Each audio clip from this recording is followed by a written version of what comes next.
Hello students and welcome to my YouTube channel Engineers Stop. और अब हम लोग रिलेशनल अलजेब्रा को कंटिन्यू करते हुए चल रहे हैं और आज देखेंगे कि कब हम यूनियन को यूज़ करेंगे, किस तरह की प्रॉब्लम्स के लिए इंटरसेक्शन को यूज़ करेंगे और किस तरह की प्रॉब्लम में हम डिफरेंस को अप्लाई करेंगे। ठीक है, तो चलिए स्टार्ट करते हैं। बहुत सिंपल सिंपल प्रॉब्लम हम लोग डिस्कस करेंगे। इसके पहले मैं आपको थोड़ा सा एक ओवरव्यू दे देती हूँ कि इसके पहले हम लोगों ने क्या डिस्कस किया था। हमने सबसे पहले देखा था सिलेक्शन ऑपरेशन कैसे काम करेगा, फिर हमने बात की कि प्रोजेक्शन ऑपरेशन कैसे काम करेगा। ठीक है, इसके बाद मैंने आपको बताया था व्हाट इज यूनियन कंपैटिबिलिटी और यूनियन कंपैटिबिलिटी क्यों चाहिए, ताकि हम यूनियन ऑपरेशन परफॉर्म कर सकें, इंटरसेक्शन परफॉर्म कर सकें और डिफरेंस परफॉर्म कर सकें। ठीक है, यही बेसिक चीजें मैंने आप लोगों को बताई हुई थी। तो इसी को अब हम लोग कंटिन्यू करते हैं और इसमें हम लोग ये देखेंगे कि कब हम कौन सा ऑपरेशन परफॉर्म करेंगे। इसके पहले थोड़ा सा एक रिकॉल करते हुए चलते हैं कि किस तरह से आप रिप्रेजेंट करेंगे यूनियन ऑपरेशन को। जैसे अगर आपके पास दो रिलेशन आर और एस है तो इनको हम कैसे रिप्रेजेंट करेंगे, आर यूनियन एस, ये इसका सिंबल है।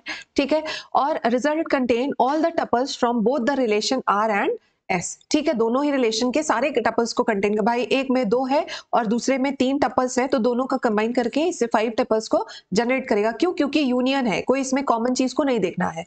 each tuple is unique even if it's in both R and S। ठीक, मतलब कोई भी जो टपल है वो एक ही बार आएगा, भले ही वो दोनों रिलेशन में रहा हो। ये आपका रिलेशनल अलजेब्रा का एक फीचर है। ठीक है, कि अगर कोई भी टपल रिपीट कर रहा होगा तो वो उसको अपने आप ही रिमूव कर देगा। ठीक है, एंड कंस्टेंट क्या, दोनों को ज्वाइन या मतलब दोनों को यूनियन, इंटरसेक्शन एंड डिफरेंस के लिए आपको ये चीज ध्यान रखना होगा कि both the relation should be union compatible. Union compatible होने से ये मतलब है कि दोनों ही रिलेशन का जो एरिटी है या डिग्री है वो क्या होना चाहिए, सेम होना चाहिए। मतलब दोनों ही रिलेशन में सेम नंबर ऑफ एट्रीब्यूट्स होने चाहिए और जो करेस्पॉन्डिंग एट्रीब्यूट हैं वो सेम डोमेन से बिलोंग करना चाहिए। For each attribute i in R and S, R i must have the same domain as S i. Example से हम लोग इसको भी डिस्कस कर लेते हैं। तो चलिए ये एग्जाम्पल देखते हैं। बहुत सिंपल सा एग्जांपल है। ठीक है, ये हमारे पास ये हमें स्कीमा प्रोवाइडेड है। ठीक है, एक टेबल है अकाउंट नाम की, एक है लोन, डिपॉजिटर एंड बोरोवर। ठीक, अब इसी के बेसिस पे हम लोग कुछ क्वेश्चंस को देखेंगे। जैसे क्वेश्चन है, find the name of all customer that have either a bank account, ठीक है, और अ लोन एट द बैंक। ये आपको क्वेश्चन गिवन है कि आप ऐसे लोगों के नाम, ऐसे कस्टमर के नाम बताइए जिनका या तो बैंक अकाउंट है और या फिर उन्होंने लोन लेके रखा है। तो एक चीज समझिए कि अगर किसी का बैंक अकाउंट है तो उसके पास अकाउंट आईडी होगा। ठीक है, और अगर किसी ने लोन लिया है तो उसके पास लोन आईडी होगा। तो हम क्या करें कि यहां से हमें क्या चाहिए, नेम चाहिए। ठीक, तो देखिए जिनके पास अकाउंट है उनके पास अकाउंट आईडी होगी। मतलब यहाँ पे जो डिपॉजिटर वाली टेबल है यहां से हम कस्टमर नेम निकाल लें, और यहाँ पे जो बोरोवर वाली टेबल है इसमें मैं दिया है कि कस्टमर का लोन आईडी क्या है। तो लोन आईडी उन्हीं के पास होगा ना जिन कस्टमर्स ने लोन लिया होगा, है ना। तो यही दो टेबल की हमें जरूरत है इस प्रॉब्लम को सॉल्व करने के लिए। तो क्वेश्चन क्या था, find the name of all customer that have either a bank account, जिनके पास बैंक अकाउंट है वो कस्टमर ये सारे हैं, और जिन्होंने लोन लेके रखा हुआ है ये हमारे ये सारे कस्टमर है। ठीक है, तो हम क्या करेंगे, डिपॉजिटर वाली टेबल से कस्टमर नेम सेलेक्ट कर लेंगे प्रोजेक्शन ऑपरेशन के थ्रू, और जो आपका ये बोरोवर वाली टेबल है, थोड़ा सा इसको शिफ्ट करते हैं। यस, ये जो बोरोवर वाली टेबल है यहां से हम कस्टमर नेम को सेलेक्ट कर लेंगे और दोनों का हम क्या कर लेंगे, यूनियन कर लेंगे। ठीक है, तो देखिए इसको कैसे कर रहे हैं। हमने सब इस क्वेश्चन को एक दूसरे तरीके से भी लिख सकते हैं। कैसे कि find the name of all customer that have either a bank account और अ लोन एट द बैंक। ठीक है, दो अलग अलग तरीके से क्वेश्चन को भी फ्रेम किया जा सकता है। तो सबसे पहले हमने क्या किया, find the customers who have account. ठीक है, तो अकाउंट किसके पास है, जो डिपॉजिटर वाली टेबल है वहां से हमने कस्टमर के नेम निकाल लिए। देखिए कैसे निकाले हैं, यहाँ पे लिखा भी है project customer name from table depositor. ठीक है, और जो बोरोवर वाली टेबल है वहां से भी हमने कस्टमर नेम यहाँ से प्रोजेक्ट कर लिए हैं। तो देखिए हमने customer name with an account ये हमने कहां से निकाला, डिपॉजिटर से, जैसा हमने बताया था। और उसके बाद हमने निकाला जिनके पास जिन्होंने लोन लिया है वो हमें बोरोवर वाली टेबल से मिल जाएंगे। एक बार मैं और आपको दिखा देती हूँ। ये देखिए, ये डिपॉजिटर वाली टेबल से जिनके पास अकाउंट है उनके नाम, और बोरोवर वाली टेबल से जिनके पास लोन है उनके नाम। ठीक है, प्रोजेक्शन ऑपरेशन अप्लाई किया। तो सबसे पहले ये काम करने के बाद इन दोनों पे हम क्या कर लें, यूनियन कर लें। तो ये देखिए एक तरीका तो ये है कि आप डायरेक्ट यहाँ लिखिए, एक सेकेंड, एक तरीका तो यह कि आप direct customer name from depositor union project customer name from borrower, या फिर आप इसको ऐसे लिखिए कि एक हमने रिलेशन R1 बनाया, उसमें हमने लिखा select customer name from what, depositor, ठीक है, मैं शॉर्ट में लिख दे रही हूँ। और फिर दूसरा हम लिख देंगे R2 एक रिलेशन बनाएंगे, select customer name from borrower, ठीक है, और इसके बाद हम लिख देंगे R1 यूनियन R2 और इसे हम रिजल्ट में स्टोर करा लेंगे, ठीक है। तो इससे हमारी चीजें थोड़ा सा आसान दिखने लगेंगी, या फिर एक लाइन में भी आप इसको एक स्टेप में भी इसको कर सकते हैं। और ये देखिए आपके सामने रिजल्ट भी है। रिजल्ट क्या आएगा आपके पास, देखो दोनों में जो चीजें कॉमन थी वो भी एक ही बार लिखी जाएंगी, चीजों को रिपीट नहीं करता। जॉन है और सॉरी जैक्सन और स्मिथ ये रिपीट हो रही वैल्यूज, तो आपका जो रिजल्ट आएगा उसमें ये वैल्यूज रिपीटेड नहीं होंगी, दोनों ही वैल्यू को एक एक बार ही लिखा जाएगा। और इन दोनों का जब हम यूनियन अप्लाई करेंगे तो हमें जो रिजल्ट मिल रहा है ये है आपकी थर्ड टेबल, कस्टमर नेम नाम से इसमें एट्रीब्यूट आ रहा है। और इसमें क्या क्या चीजें हैं, Johnson, Smith, Reynolds, Lewis, Anderson and Jackson, ठीक है। ये हो गया हमारा यूनियन ऑपरेशन। अब देखते हैं डिफरेंस की बात। डिफरेंस को कैसे रिप्रेजेंट करते हैं, R minus S where R and S are relations, ठीक है। अब ये इसको कैसे ये काम करता है, result contain tuples that are only in R but not in S, ठीक है। Tuples in both R and S are excluded, tuples only in S are also excluded, ठीक है। चलिए क्वेश्चन सॉल्व करेंगे तो ज्यादा क्लियर होगा। अब क्वेश्चन ये आ रहा है आपके सामने कि फाइंड ऑल द कस्टमर, यहाँ पे लिखा हुआ है find all the customer that have account but not a loan, मतलब ऐसे कस्टमर के नाम बताइए जिनके पास अकाउंट तो है लेकिन उनके पास लोन नहीं है, ठीक है। तो हम क्या करेंगे, ये हमारी जो डिपॉजिटर वाली टेबल है, ठीक है, यहां से हम वो कस्टमर को निकालेंगे जिनके पास क्या है, अकाउंट है, ठीक है। तो जैसे हमने प्रीवियस वाले क्वेश्चन में किया था उसी तरह से यहां से हम क्या निकालेंगे, name of customers who have account ID, कोई कंडीशन हमें अप्लाई नहीं करनी है, सिर्फ प्रोजेक्शन ऑपरेशन हमें अप्लाई करना है, ठीक। और उसके बाद यहां से हम निकालेंगे जिन्होंने लोन लिया है और दोनों को माइनस कर देंगे। तो देखिए हमने टेबल निकाली, सेम वही प्रोसेस है, project customer name from depositor and project the customer name from borrower, ये हमें मिल गया। अब इसमें से डिपॉजिटर वाले में से हम इसको माइनस कर देंगे, और सेम प्रोसेस को ऐसे भी कर सकते हैं। इसको हमने क्या किया, R1 में ये वाला स्टोर कराया, R2 में हमने ये वाला स्टोर कराया, और जो रिजल्ट है उसमें हम लिखते हैं ऐसे R1 माइनस R2, ठीक है, तब भी हमें आंसर मिल जाएगा। और दूसरा जैसा यहाँ लिखा हुआ है वो भी हमें मिल जाएगा। अब ये प्रोसेस कैसे होता है इसको देख लेते हैं, एक सेकेंड। ये देखिए, तो जो पहली वाली टेबल है, देखिए कस्टमर नेम, यहां से हमें जॉनसन मिला, ठीक है, जॉनसन है, ये वाली टेबल में नहीं है ना, तो इसका मतलब ये हमारे रिजल्ट में ऐड हो जाएगा। स्मिथ यहाँ पे भी है और यहाँ पे भी है, तो ये हमारा रिमूव हो जाएगा।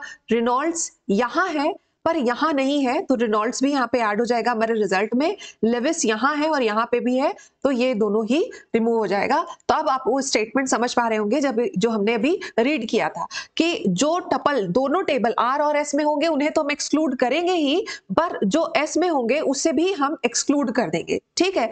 और इसको रीड कैसे करते हैं, that tuples that are only in R but not in S। देखिए फिर से ये हमारे पास, देखिए फिर से हम कर रहे हैं सेट डिफरेंस को कि जॉनसन यहाँ पे है पर यहाँ पे कहीं नहीं है, दूसरी वाली जो टेबल है, ठीक है, तो इसलिए हमने जॉनसन को यहाँ पे रखा। स्मिथ यहाँ पे भी है, यहाँ पे है, इसमें हम इसे हम नहीं रख सकते। रेनॉल्ड्स ये R वाली टेबल में है पर S वाले में नहीं है, इसलिए हम क्या करेंगे, रेनॉल्ड्स को रिजल्ट में स्टोर करा लेंगे, ठीक है। इसी तरह ये जो लेविस है ये दोनों टेबल में है, तो ये भी हमारा रिमूव हो जाएगा, ठीक है। तो ये हमारा क्या कर रहा है, R माइनस S, ठीक है। क्वेश्चन किस तरीके के होंगे ये आपको क्लियर हो रहा होगा। और जैसा मैंने बताया इसको आप R1 में स्टोर करा लो, इसको R2 में स्टोर करा लो और R1 माइनस R2 आप कर दो, ये आपका रिजल्ट बन जाएगा, ठीक है। चलिए अब हम लोग बात कर लेते हैं कार्टेशियन प्रोडक्ट की। और इंटरसेक्शन मैंने स्किप कर दिया है। इंटरसेक्शन जैसे यहाँ पे लिखा है ना कि जैसे ये क्वेश्चन था कि find the name of all customer that have either bank account और लोन एट द बैंक, यहाँ पे सिर्फ इतना चेंज कर दें कि find the name of customers who have bank account and loan at the bank. जहां पे दोनों चीजें कह दिया जाएगा वहां पे आप इंटरसेक्शन अप्लाई कर देंगे, ठीक है। यहाँ पे जहां पे आइदर और रहेगा वहां पे हमें यूनियन अप्लाई करना है, जहां पे एंड हो जाएगा वहां पे हमें इंटरसेक्शन अप्लाई कर देना, ठीक है। और कंडीशन वही है, यूनियन कंपैटिबल होने चाहिए, मतलब दोनों टेबल में सेम नंबर ऑफ एट्रीब्यूट्स होने चाहिए और दोनों का जो डोमेन है करस्पॉन्डिंग एट्रीब्यूट्स का वो सेम होना चाहिए, ठीक है।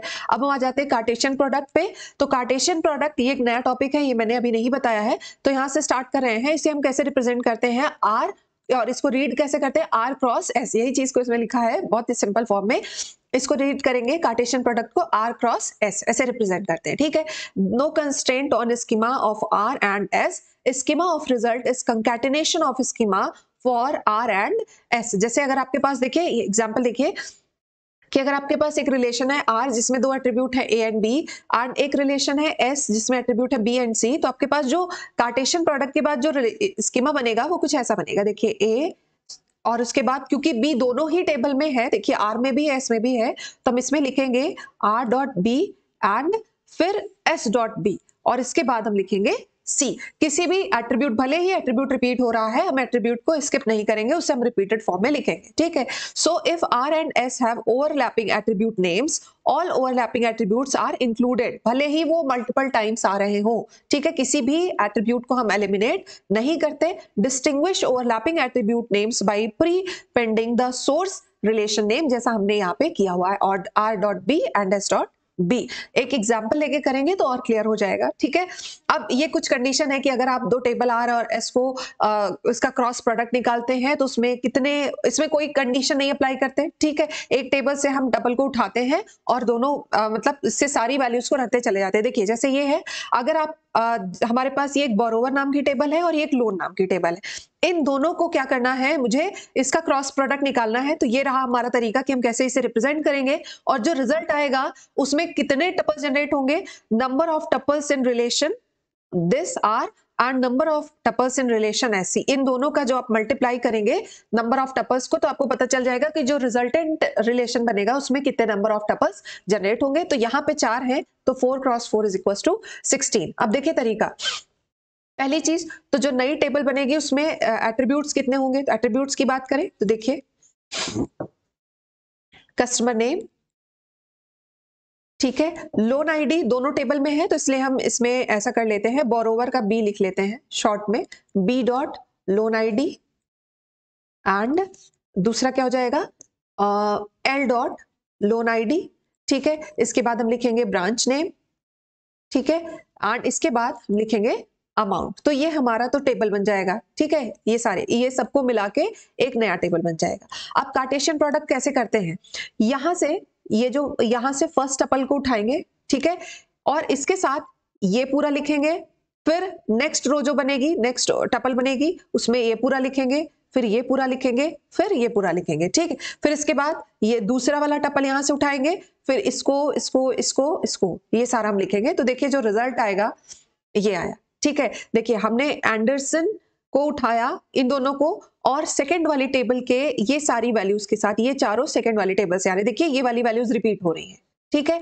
इसी तरह जब हम दूसरा वाला टपल उठा रहे हैं फर्स्ट टेबल से, तो उसके साथ दूसरे टेबल के सारी वैल्यूज को लिख रहे हैं एंड सो ऑन, ठीक है। टेबल बहुत कॉम्प्लिकेटेड था तो मैंने बार बार लिखना इसीलिए ठीक नहीं समझा, ठीक है। तो ये हमारा हो गया कार्टेशियन प्रोडक्ट। और अगर मैं एक सिंपल एग्जाम्पल लेती हूँ, देखिए एक सिंपल सा एग्जांपल हम ले लेते हैं ताकि आपको और क्लियर हो पाए।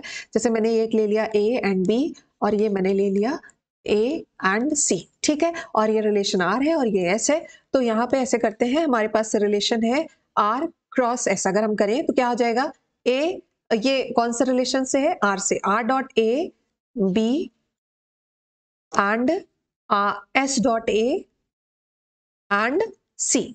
अब कार्टेशियन प्रोडक्ट जब निकालेंगे तो कैसे होगा, यहाँ पे मान लो यहाँ पे वैल्यूज है a1 a2 b1 b1, यहाँ पे a1 a1 a3, ठीक है, और यहाँ पे a3 नहीं ले सकते, चलो यहाँ पे भी बढ़ा लेते हैं, a3 कर लेते हैं, और यहाँ पे b2 कर लेते हैं, और यहाँ पे c1 c2 c3, कोई हम बाकी चीजों को इग्नोर करते हुए हम सिंपल चीजें लेके चल रहे हैं, ठीक है। चलिए a1 b1 और a1 पहले वाला टपल यहाँ से उठाएंगे, ठीक है, और इसको इन सब के साथ लिखेंगे, जैसे a1 c1 sorry a1 b1 और इसके साथ आ जाएगा a1 c1, फिर हम लिखेंगे a1 b1, फिर इसके साथ आ जाएगा a1 c2, ठीक है, ये इस वाले टेबल का सेकंड वाला, ठीक। फिर हमारे पास क्या आएगा, a1 b1